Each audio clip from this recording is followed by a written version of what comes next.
ಅಲ್ಲ ಮುಖ್ಯಮಂತ್ರಿ ಮಾತಾಡ್ತಾರೆ ನಡೆದಿದೆ ಅಂತ ಹೇಳ್ಬೇಕಾ ಬೇಡ? ಈಗ ನಿಮ್ಗೂ ಗೊತ್ತಿರೋದೇ ಇದು. ಅರವಿಂದ್ ಹೊಸದಾಗಿ ಹೇಳ್ತಾ ಇದ್ದೀನಾ? ಯತ್ನಾಳ್ ಒಂದು ಪ್ರಶ್ನೆ ಕೇಳಿದ್ದಾರೆ. ಇದೇನು ಹೊಸದಾಗಿ ಹೇಳ್ತಾ ಇಲ್ಲ ನಾನು. ಇದರ ಬಗ್ಗೆ ದೀರ್ಘ ಸುಪ್ರೀಂ ಕೋರ್ಟ್ ನಲ್ಲಿ ಏನ್ ನಡೀತು? ನೀವೇ ತೀರ್ಮಾನ ಮಾಡಿದ್ರಿ. ಹಿಂದಿನ ಸರ್ಕಾರ ಏನ್ ತೀರ್ಮಾನ ಮಾಡಿದ್ರು? ಅಂಡರ್ಟೇಕಿಂಗ್ ಏನು ಯಾವ ಟೈಪ್ ನಮ್ಗೆ ಸರ್ಕಾರ ಕೊಟ್ಟಿದೆ ಅದ್ರ ಬಗ್ಗೆ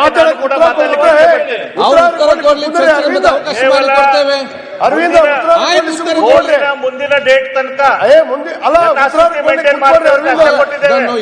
ಈ ಸರ್ಕಾರ ಏನ್ ಮಾಡ್ತಾ ಇದೆ ಚರ್ಚೆಗೆ ಕೊಡ್ತಾ ಇದ್ದಾರೆ. ಮತ್ತೆ ನೋಟಿಸ್ ಕೊಟ್ಟಿದ್ದೀರಿ, ಅದಕ್ಕೆ ಸಮಯಾವಕಾಶ ಕೊಡ್ತೇನೆ. ಅವತ್ತೆಲ್ಲರೂ ಚರ್ಚೆಯಲ್ಲಿ ಭಾಗವಹಿಸಿ. ಈಗ ಚರ್ಚೆ ಇಲ್ಲ ನೋಡಿ ಅಶೋಕ್, ಚರ್ಚೆ ಮಾಡ್ಲಿಕ್ಕೆ ಅಫಿಡವಿಟ್ ಏನ್ ಕೊಟ್ಟಿದ್ಯೋ ಅದನ್ನೇ ಹೇಳಿ ಸರ್. ಆಯ್ತು, ಚರ್ಚೆ ಕೊಡುವ, ಬೇರೆ ಬೇಡ. ಅಫಿಡವಿಟ್ ನೀವು ನಿಮ್ದೇ ಸ್ವಂತ ಹೇಳಿಕೆ ಹಾಕಲ್ಲ. ನನ್ನ ಸ್ವಂತ ಹೇಳಿಕೆ ಅಲ್ಲ, ಸ್ವಂತ ಬೇಡ. ಅಫಿಡವಿಟ್ ಏನ್ ಕೊಟ್ಟಿದ್ದು ನಾನು ಬೇಕಾದ್ರೆ ಕೋರ್ಟ್ ಆರ್ಡರ್ಸ್ ಅನ್ನ ಸದನದ ಮುಂದೆ ಇಡುತ್ತೇನೆ. ಇಡೀ ಸಂತೋಷ. ಕೋರ್ಟ್ ನಲ್ಲಿ ಏನಾಗಿದೆ ಆದೇಶವನ್ನ ಇಡುತ್ತೇನೆ. ನಾಳೆ ದಯವಿಟ್ಟು ಸುಪ್ರೀಂ ಕೋರ್ಟ್ ಕಾಪಿ ಇಲ್ಲ, ನಾಳೆ ಅದನ್ನ ಇಡುತ್ತೇನೆ. ನಾಳೆ ನಿಮಗೆ ಚರ್ಚೆಗೆ ಅವಕಾಶ ಮಾಡಿಕೊಡ್ತೇನೆ.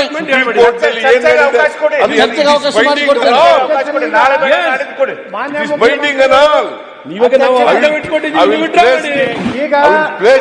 ಸನ್ಮಾನ್ಯ ಅಧ್ಯಕ್ಷರೇ, ಈಗ ಮಾನ್ಯ ಮುಖ್ಯಮಂತ್ರಿಗಳು ಸುಮಾರು ಮಾಡಿ ಸರ್. ನಾಳೆ ಚರ್ಚೆಗೆ ಅವಕಾಶ ತಗೊಳ್ಳುವ.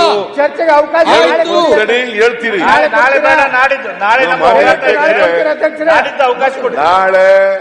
ನಾಡಿದ್ದು ಈ ಸದನದ ಮುಂದೆ ಸುಪ್ರೀಂ ಕೋರ್ಟ್ ನಲ್ಲಿ ಏನು ಆದೇಶ ಆಗಿದೆ ಆದೇಶದ ಕಾಪಿಯನ್ನ ಇಲ್ಲಿ ಇಡುತ್ತೇನೆ.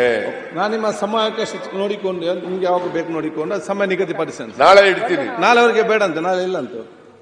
ನಾಳೆ ಸಮಾವೇಶ ಇದೆ. ನಾಳಿದ್ದು ಯಾವಾಗ್ಲಾರು ಇಡ್ತೀನಿ ನಾನು. ನಾಳೆ ಬೇಕಾದ್ರೆ ಇಡ್ತೀನಿ, ನಾಳೆ ಇಡ್ತೀನಿ, ನಾಳೆ ಅದ್ರ ಮುಂದಿನ ದಿನ ಇಡ್ತೀನಿ, ಯಾವತ್ತಾರು ಇಡ್ತೀನಿ. ಸುಪ್ರೀಂ ಕೋರ್ಟ್ ಮುಂದೆ ಏನಾಗಿದೆ ಅದನ್ನ ಆದೇಶ ಕಾಪಿ ಇದೆ.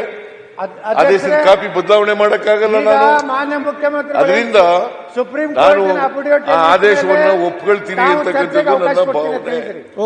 ಇವರು ಬೇಡಿಕೆ ಏನಿದೆ, ಎಲ್ಲರೂ ಕೂಡ ಆದೇಶವನ್ನ ಒಪ್ಕೊಳ್ತಾರೆ ಅಂತಕ್ಕಂಥದ್ದು ನನ್ನ ನನ್ನ ನಂಬಿಕೆ. ನಾಳಿದ್ದು ಸುಪ್ರೀಂ ಕೋರ್ಟ್ ನಲ್ಲಿ ಏನಾಗಿದೆ, ನೀವೇನು ಅಂಡರ್ಟೇಕ್ ಮಾಡ್ಕೊಂಡಿದ್ದೀರಿ, ಅವೆಲ್ಲನೂ ಕೂಡ ವಿವರಗಳನ್ನು ಒಳಗೊಂಡಿರ್ತಕ್ಕಂಥ ಆದೇಶವನ್ನ ಇಡುತ್ತೇನೆ.